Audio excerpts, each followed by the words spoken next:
It's full of rainwater.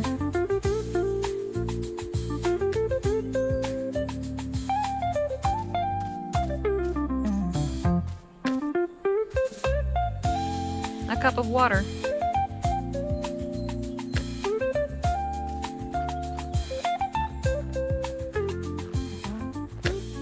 Now to wait.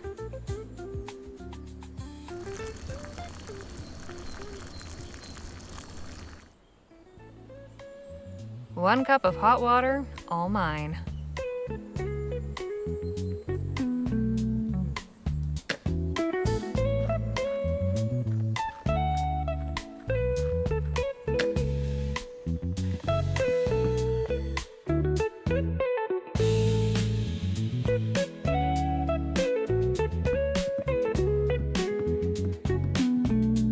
There. Just need some hot water now.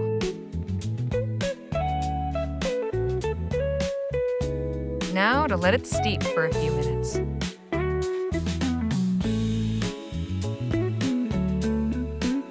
There, a nice hot cup of tea. Tea, Ceylon, hot.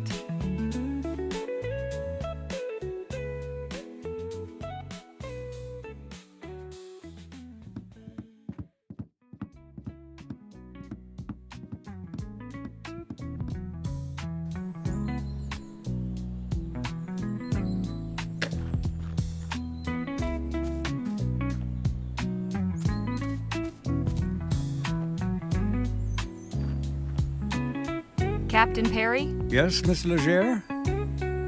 That man chopping wood, is he all right? Yes, he's fine. He's just being disciplined. Maybe we should attend to his example. See you later, Captain. Goodbye, Miss Leger. Hey, Captain. How about a nice cup of tea? Is it more of that nettle stuff? No, this is from my own private store. It's from Ceylon. No kidding. How'd you come by that? We recently met a former whaler. He had souvenirs from around the world. He gave me a caddy as a memento, and it had some tea left in it. I thought you might appreciate a taste from another part of the world. Ah, this is delicious. I don't know what to say, aside from thank you. My pleasure. Please join me. Have some tea and we can chat. I'm more of a coffee drinker, but I'll gladly take the conversation. I apologize for being so abrupt before. If you still have questions, I'll try and answer them to the best of my ability. Do you think we could talk a little about the airship crash now? I'd really like to understand more about the origins of this community. Yes, that's understandable. Of course you're curious to know what kind of place you fetched up in. All right. 12 years ago, Johanna chartered my cargo ship to take her group from Bright Bay to Las Virgenes. But late one night, still half a day from our destination, the boiler failed. We started losing altitude. We were already crossing the mountains, and all around was rocky peaks and forest. No safe place to set down. I was forced to make an emergency landing, more a barely controlled crash, really, on the side of this mountain. And here we are still. Wow. The Rowena was wrecked beyond hope of repair. But somehow, nobody was hurt or killed in the crash. A miracle, as Joanna reminds us, if we ever forget. Do you know what caused the failure? Yes, I'm certain I do. But it doesn't matter. What makes you say it doesn't matter what caused the crash? It was a long time ago. So much has changed, and I've forgiven and forgotten. To tell the truth, that final voyage was the best thing that ever happened to me. Because of it, I met and married Joanna. I got to watch her blossom into a truly inspirational leader, and I found a new home. She's the captain of this ship now, doing a far better job of it than I ever could. I imagine it wasn't easy for you to adjust to this life. It took some getting used to, I admit, and not just for me. Many of the original passengers found it hard to live up here. They thought they were headed for a sunny coastal paradise. A barren mountaintop surrounded by ferocious beasts. Joanna tried to keep morale up, but that didn't stop a group of dissenters from forming. They began challenging her, spreading rumors and confusion. In the end, she had no choice but to discipline them. How exactly did Joanna discipline the Dissenters? She had them stay in the cabin over yonder, isolated from the rest of the community and kept under guard. She wanted to give them time to cool down and reconsider, but I could see that wasn't going to happen. They had made up their minds to leave. Keeping them prisoner was only making things worse. So what happened? They escaped one night, under my watch. You expect me to believe the Dissenters escaped? Joanna believed it, still does, despite the rumors and hearsay. That's all that matters. Were you punished in any way? I was under the silence for a week for failing to protect the Dissenters from the dangers of the wilderness. Small price to pay for both the good of the community and those poor souls who left.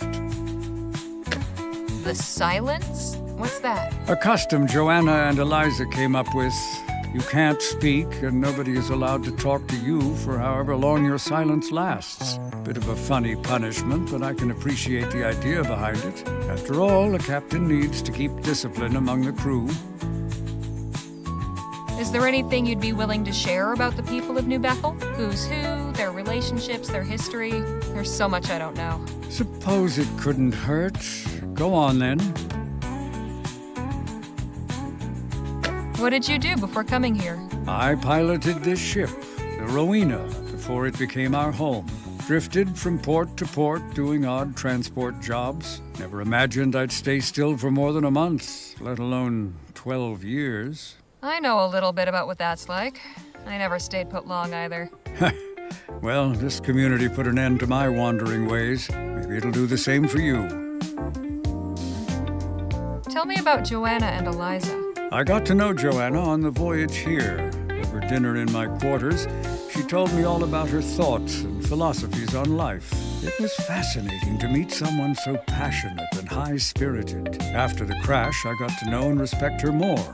She emerged as the spiritual leader of New Bethel. We married a few years after. As for Eliza, she's always been utterly devoted to her mother. We get along, but I'm mindful about giving her space. What can you tell me about Bridget and Patrick? The boy seems happy here. I'm glad Jerome's seeing to his training. Bridget has more than readjusted to life here. She was originally one of the Dissenters, you see. But she and her husband James returned that winter with their newborn son. Seems Bridget wasn't aware when they left that she was with child. Having a baby out there in the wilderness changed the calculation, I guess. Know anything about Patrick's hideout? No, but sometimes I see him running past here with his little toys and things. Guess that's where he goes off to play. What's to know about Jerome and Sue Ellen? Good people. They came to New Bethel a couple of years after the crash. I believe they met with trouble on the road, much as you did. And lucky thing for us, they stayed. They're both vital parts of this community. See you later, Captain. Goodbye, Miss Leger.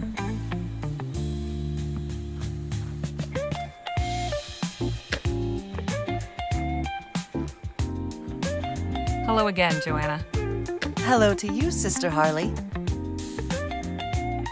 I saw a portrait in Eliza's quarters of the two of you with a man. Who is he? Oh, that's Eliza's father, Jonathan. I allow her to keep the portrait because she should remember him, but I would prefer not to. Why not? I'd rather not speak of it. It's too painful.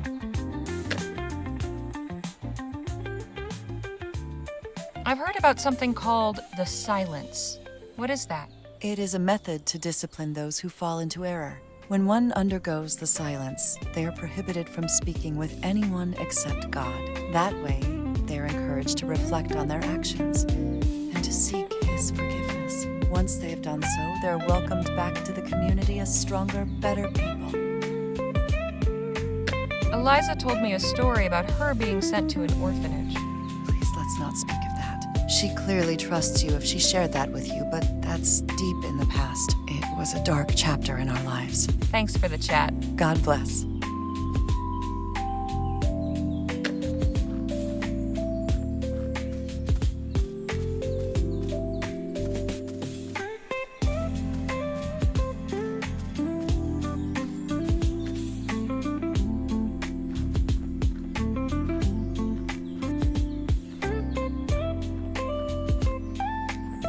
Excuse me? Yes? Is it true that Patrick was born in the wilderness? Who told you that? The same person who told me about letting you and the other dissenters go. I see. Yes, it's true. I was unaware of my condition when we left. Otherwise... Anyway. We came back, along with another family who left with us, and a third we met on the way. Sister Johanna forgave us, thank God. She is truly an angel among us. What compelled you to leave in the first place? We were following someone we thought knew better than Sister Johanna, but as it turned out, he didn't. That's his grave over there. Abraham Levinsky. Who was he? Just a strong-willed fool who felt our journey was incomplete. He convinced us to continue to Las Virgenes on foot. What became of Abraham Levinsky and the other dissenters? Those poor, poor souls. They died out there. Every last one. Sister Johanna sent my husband back to Abraham's camp to try to convince them to return, but all they found was carnage. Wolves, it was.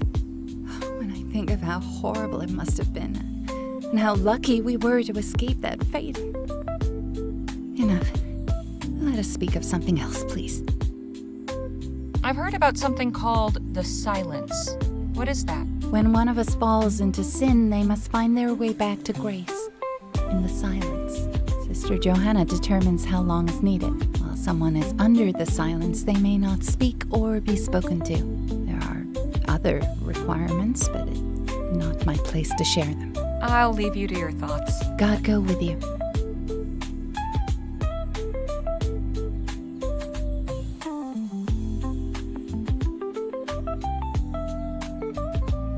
Please excuse... Okay. See you later, I guess.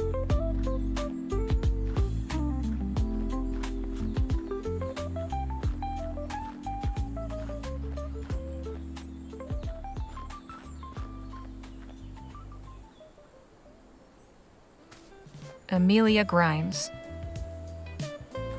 Abraham Levinsky. Wait, haven't I seen that name somewhere recently?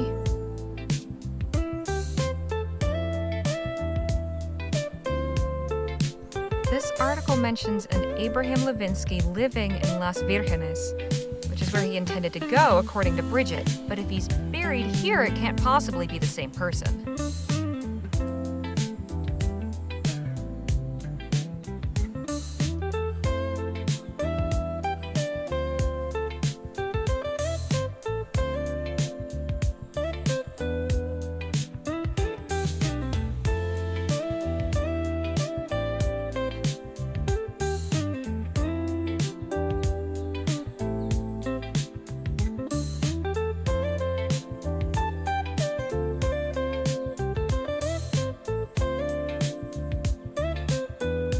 Abraham Levinsky. Wait, haven't I seen that name somewhere recently?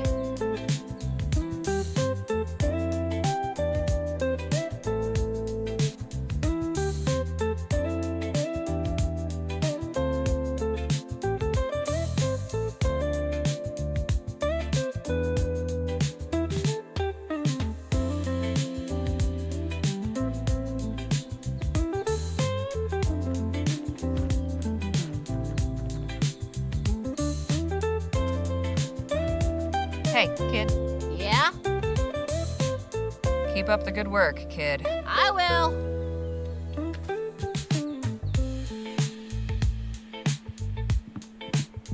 Hello, Sue Ellen. Hello, Harley. Do you know anything about Abraham Levinsky? I've only heard a few stories. He ain't too highly regarded round here. So many didn't survive that first winter after the crash. If the Dissenters hadn't taken so much away with them, things might have gone different. Can you tell me what the silence is? Oh, that's Sister Joanna's punishment for anybody who crosses her. You ain't allowed to speak to nobody or be spoken to. There's extra chores, extra prayers, and fasting. That means you get cut to 1 meal a day. Sounds harsh. Have you been under the silence? Plenty of times. Sister Joanna and I don't always see eye to eye, and she don't appreciate back talk. Jerome tells me I ought to keep my thoughts to myself, but that ain't how I do. I spoke with Jerome and he told me you two came after the original Voyagers. Yes, that's right. We don't much talk about that. Sister Joanna likes to say that everybody here has always been part of New Bethel, even if they didn't know it yet. Some of our brothers and sisters are still on their way to us, even now. We got here about 2 years after this whole thing started. Other families came after, but we were about the first newcomers. What exactly were the circumstances that led to your arrival? Jerome and I were coming down from Shivering Pines, heading for the coast in search of a new life.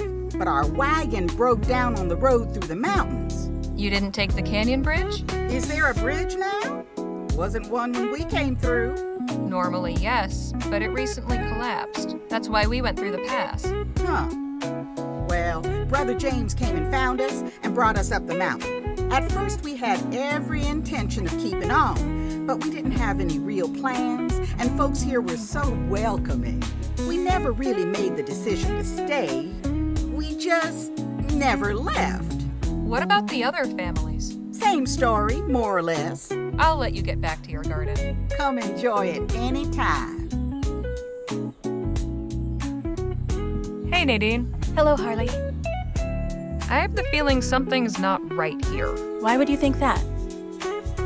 Joanna isn't quite so benevolent. Captain Perry told me about a group of dissenters who were kept under lock and key. And you heard what Sue Ellen told me about the silence. That sounds like how it was at my old school. The nuns were quite strict as well. Every religious community has its methods of discipline. You heard what Sue Ellen said about the other families arriving here the same way we did. Doesn't that seem suspicious to you? Yes, I suppose it does. I hate jumping to conclusions, though. If there really is something amiss, I want to be certain. I haven't got anything else, but I'll keep looking. All right, Would you be so kind as to carve me something? I'd be glad to. Just bring me something to carve. We'll talk later. I look forward to it. Just a regular piece of firewood. Wonder if Nadine could do something with it. I've got this piece of wood. Think you could carve something for me? What did you have in mind?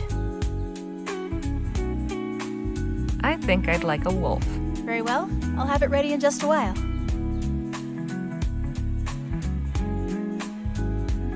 Here you are. Beautiful work, Nadine. Nadine carved this for me. It's a little wolf.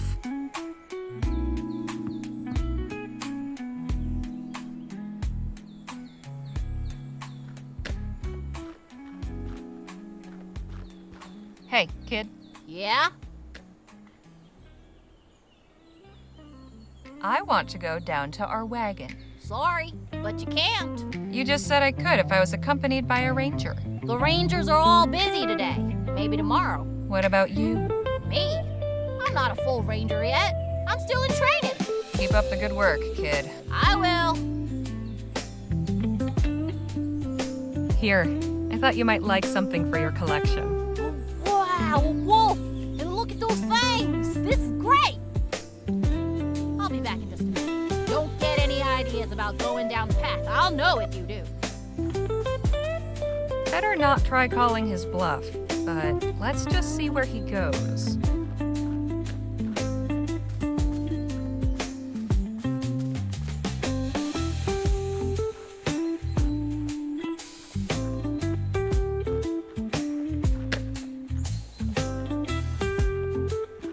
He's going towards the cabin. Interesting.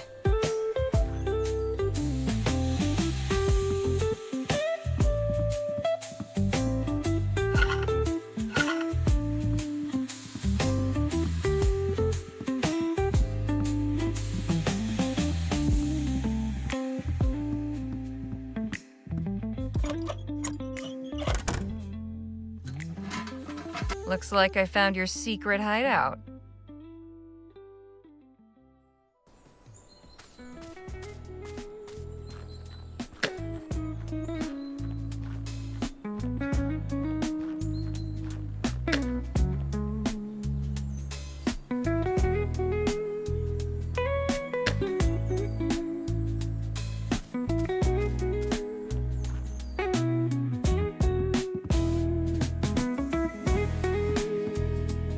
Hi, Brother Jerome. Sister Harley?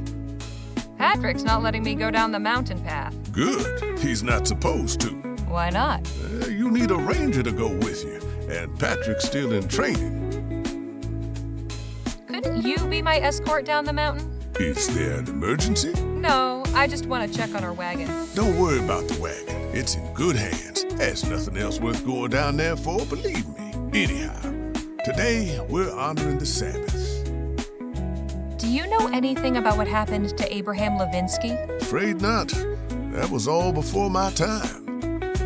Can you tell me what the silence is? Nothing you gotta concern yourself with. Just keep on the straight and narrow and you'll be fine. Appreciate your time. Be well. Hey, Danny. Hi, Harley. Would you give us a moment, Brother Jerome? Of course. I don't want to alarm you, but something about this place isn't quite right. What do you mean? Joanna isn't quite so benevolent. Captain Perry told me about a group of dissenters who were kept under lock and key. And Sue Ellen told me about a harsh punishment called the silence, where people can't speak for days if they upset Joanna. Huh. That does sound pretty extreme. But I don't know, it doesn't seem that strange to me. Is there anything else that seems off to you? Sue Ellen told me about how she and Jerome got here. Oh, sure. Jerome told me too. How their wagon broke down and all that. It didn't strike you as familiar? Sure, it sounded like what happened to us. Are you saying it's not a coincidence? Yes, that's exactly what I'm saying. Come on, Harley. Really? Mountain roads are full of rocks and things. I'm not surprised the wagon would break down there. That's all for right now. I'll let you know if I hear anything else. Okay. You can come back now, Brother Jerome.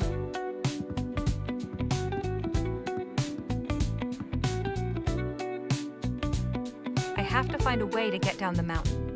Patrick's blocking the way. Why do you want to go down there? To check on the wagon. Oh, right. Jerome was talking about that earlier. I wouldn't worry about it. See you, Danny. Bye for now.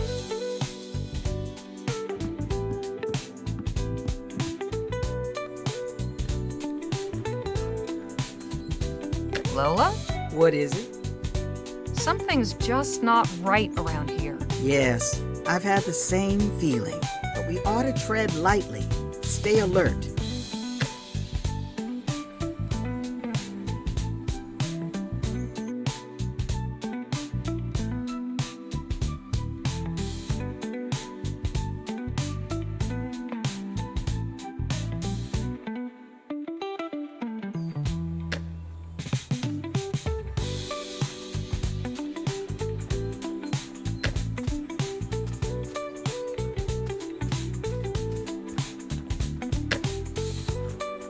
Hello, Jake. Howdy. The mountain path's being guarded and I can't get down. Why would you want to? I want to make sure the wagon's being repaired. Shoot, just ask Joanna. She said she'd take care of it. Already did. She told me to ask Eliza. Well, then go ask her. Already did that too. She said nobody was working today because it's the Sabbath. So we wait an extra day. El Presidio's not going anywhere. Yeah, and neither are we. I think there's something strange going on here. What do you figure?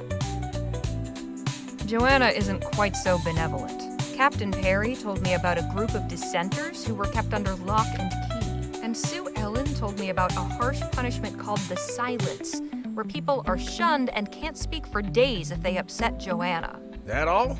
Shoot, that don't sound like much.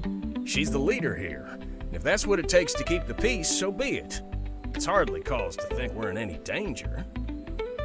I spoke to Jerome and Sue Ellen. They told me their wagon broke down just like ours. What's more, several other families who came after them experienced similar breakdowns. So you think there's some sort of conspiracy? It's happened too many times to be a coincidence. I can't say I agree with you there, Harley. If it was intentional, and these folks were sabotaging wagons and trapping people, they'd have lots more captives, don't you think? Maybe, but... But nothing. We'll be on our way soon enough. Enjoy this little rest while it lasts. That's all I know right now, but I'll tell you if I learn more. I have no doubt you will. Talk to you later, Jake. Take it easy, Harley.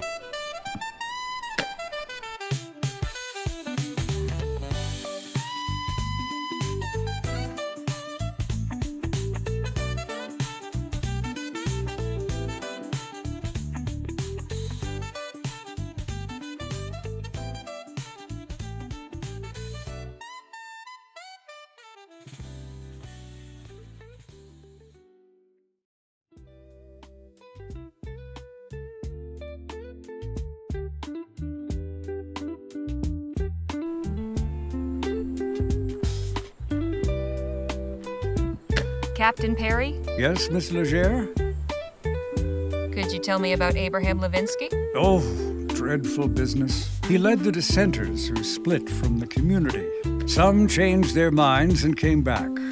Johanna sent James to Abraham's camp to try to convince the rest to return. But all he found was Abraham's body and signs that wolves had attacked the camp and killed the rest. We had a funeral for Abraham and buried him in the graveyard. Johanna didn't let anyone see the body. It was too roughed up by those wolves. Sounds awful. Thankfully, we have the Rangers to protect us, so nothing like that ever happens again. See you later, Captain. Goodbye, Miss Leger. Something feels wrong here.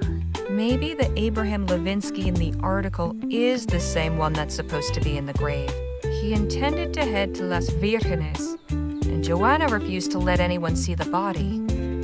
What if... Suppose there's only one way to find out.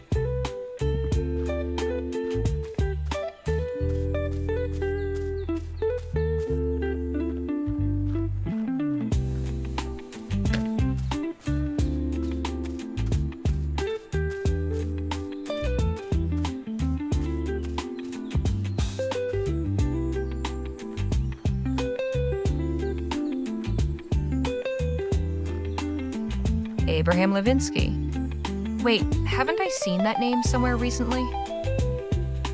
I need to find out if Abraham Levinsky is really buried here. Lola, keep a lookout. I'm gonna search this grave. What?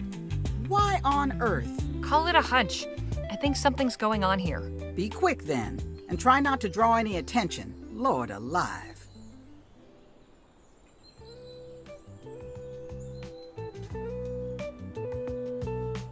I knew it! There's nothing here. Excuse me? This grave is a fake. The whole story about Abraham Levinsky is probably fake too.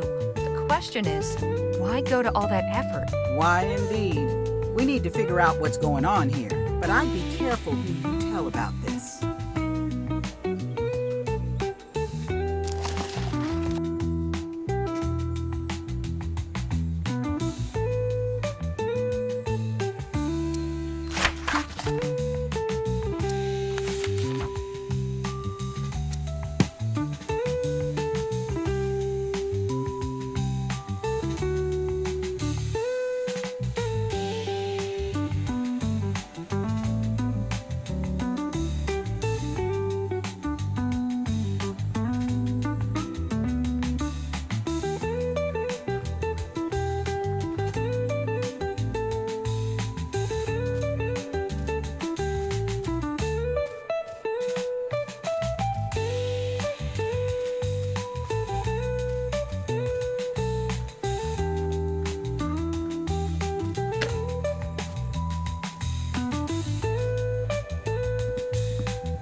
Phil? Harley?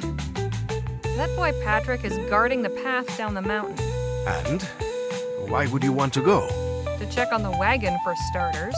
Jerome said he would take care of the repairs. More hands do not always make for faster work. Listen to me, Phil. There's something off about this place. How do you mean? Joanna and the others told me a story about Abraham Levinsky, the leader of a group of deserters. He was supposedly killed by wolves and buried in the graveyard, but the grave is empty. Slow down a moment. You dug up one of the graves? Not so much dug as moved the rocks, enough to see there was nothing underneath. I see. I suppose you had your reasons. And you say there was no body? That's right. I also have proof that Levinsky is still alive. Look. This does seem suspicious. Though it could all be a coincidence. I do not think this proves anything sinister. There is still too much doubt. I've learned that Joanna isn't quite as nice as she seems. She jailed a group of dissenters and forces anyone who displeases her to undergo the silence. What is that? A punishment where the person can't speak or be spoken to, gets less food, and has to do extra chores and prayers. Perhaps this community isn't as idyllic as it seems. Very well. I have heard enough. Clearly these people are hiding something from us. I will see if I can coax any information from Eliza when I see her again. So will you let me search this place now? Yes, go ahead.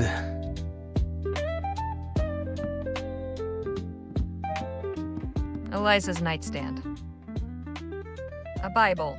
I'll leave that right where it is. And what's this? Some kind of lens. Better take it.